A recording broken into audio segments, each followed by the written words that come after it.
بسم اللہ الرحمن الرحیم حامدن و مصلیاً این خان ریسرچ سوسائٹی سے حاضر خدمت ہے آپ کا بھائی مفتی نذیر احمد خان۔ روزوں کے لیے جس طرح افضل عشرہ ذی الحجہ کا پہلا عشرہ ہے،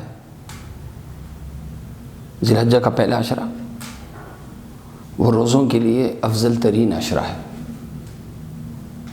اور روزے کے لیے افضل ترین دن عرفے کا دن ہے اور عاشورے کا دن ہے۔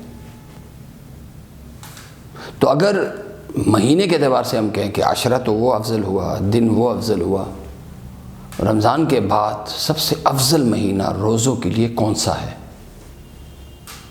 تو روایات کی روشنی میں افضل ترین مہینہ شعبان کا مہینہ ہے۔ سنن ابو داؤد کی روایت ہے، حضرت عائشہ صدیقہ رضی اللہ عنہا روایت کرتی ہیں، کان رسول اللہ صلی اللہ علیہ وسلم احب الیہ ان یصومہ شعبان وَيَلِيهِ بِرَمَضَانِ یا وَيَصِلُهُ بِرَمَضَانِ وَيَصِلُهُ بِرَمَضَانِ کہ اللہ کے نبی صلی اللہ علیہ وسلم کو سب سے زیادہ محبوب، سب سے زیادہ پسند روزوں کے لیے جو مہینہ تھا وہ شعبان کا مہینہ تھا، اور آپ تقریباً پورے مہینے آپ روزے رکھتے تھے اور پھر شعبان کے روزوں کو آپ رمضان کے روزوں سے ملا دیتے تھے۔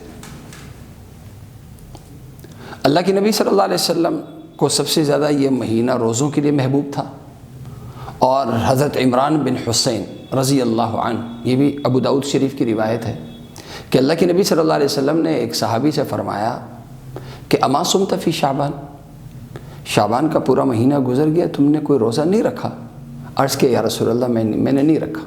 اللہ کے نبی صلی اللہ علیہ وسلم نے فرمایا ایک روایت میں کہ کم سے کم ایک روزہ تو رکھ لو، دوسری روایت میں 2 روزے، یعنی 1 یا 2 روزے تو رکھ لو، تو دوسروں کے لیے ترغیب بھی ہے۔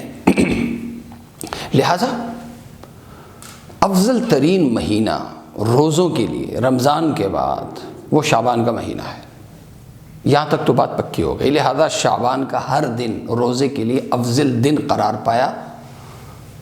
اب بات آئی ایک خاص روایت جو 15 شعبان سے متعلق ہے، اور وہ روایت سنن ابن ماجہ کی ہے۔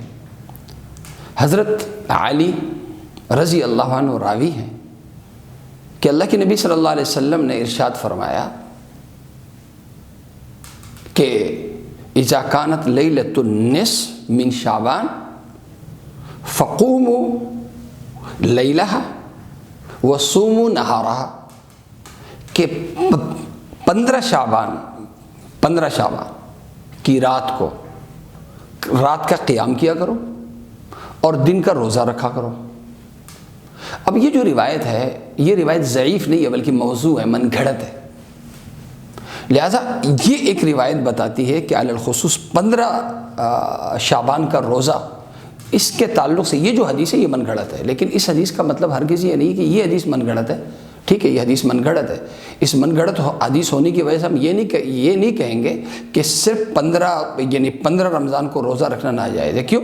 اس لیے کہ عمومی روایات ہیں وہ شعبان کے مہینے میں روزہ رکھنے کو وہ روایات افضل بتاتی ہیں۔ عموم کو دیکھتے ہیں تو جیسے 2 شعبان، 3 شعبان، 10 شعبان، 11 شعبان، جیسے ہر روزہ افضل ہے 15 تک، 15 کے بعد تو ہمیں منع کیا ہے شفقتاً علی الامہ۔ تو اگر 15 ہو تو وہ بھی عمومی روایت کو سامنے رکھتے ہوئے وہ روزہ بھی افضل ہے، سنت ہے۔ لیکن خاص اس روایت کو جب ہم دیکھتے ہیں تو اس روایت کی بنیاد پہ جب روایت من گھڑت ہے، لہٰذا اس روایت کی بنیاد پہ اگر کوئی روزہ رکھے گا تو اس بنیاد پہ علماء کہتے ہیں بدعت ہے۔ تو خصوص روایت کے خصوص کو دیکھتے ہیں، صرف حضرت علی رضی اللہ عنہ کی روایت کو دیکھتے ہیں تو اس کا بدعت ہونا نظر آتا ہے۔ لیکن جب عمومی روایات دیکھتے ہیں تو اس میں ہمیں لگتا ہے کہ یہ عام دنوں میں روزہ رکھنا سنت ہے، افضل ہے، لہذا اس دن میں بھی افضل ہونا چاہیے۔ لہذا اس التباس سے بچنے کے لیے، اس اشتباہ سے بچنے کے لیے طریقہ کیا ہے؟ ہم وہ حدیثیں لے لیں جو صحیح بخاری دونوں میں ہیں، صحیح بخاری اور صحیح مسلم دونوں میں ہیں، اور وہ ہے ایام 20۔ اب ایام 20 یعنی یہ لفظ بتا رہا ہے کہ افضل، یعنی ہر مہینے میں 3 روزوں کے لیے افضل دن کون سے ہونے چاہیے۔ 20 کے معنی یہ جمع ہے ابیض کی، ابیض معنی سفید رات، سفید راتوں والے دن، یہ معنی ہے ایام 20 کا۔ لہذا جو افضل دن ہے وہ 13 ہے، 14 ہے، 15 ہے۔ لہذا جس طرح عاشورے میں، عاشورے کا ایک روزہ ہے 10 محرم الحرام، اس میں یہود کے ساتھ تشبہ سے بچنے کے لیے جیسے ایک روزہ ملانے کا اللہ کے نبی صلی اللہ علیہ وسلم نے فرمایا، اس لیے اسی طرح اس بدعت سے بچنے کے لیے اگر ہم 15 کے ساتھ 13، 14، 15 یہ 3 دن ملا دیں گے تو ہمیں فائدہ کیا ہوگا؟ ایک تو بدعت کے ساتھ جو تشبہ ہے اس سے ہم بچ جائیں گے، نمبر 1۔ دوسرے نمبر پہ ایام 20 یعنی مہینے کے جو 3 دن کے روزے ہیں وہ سنت بھی ادا ہو جائے گی، جیسے جس کے ثواب کے بارے میں کہا نا صیام الدار، یعنی پورے مہینے کے روزے رکھنے کا ہمیں ثواب مل جائے گا۔ تو 3 دن کے روزوں، ہر مہینے 3 دن کے روزوں کی سنت بھی ادا ہو گئی۔ اور نمبر 3 یہ ہے کہ افضل مہینہ ہے، اور افضل مہینے کے ہم نے 3 دن روزے رکھے تو گویا 3 فائدے ہمیں حاصل ہو جائیں گے۔ تو اس طرح ہم کریں تو یہ ایک مثبت انداز ہے، مثبت انداز ہے۔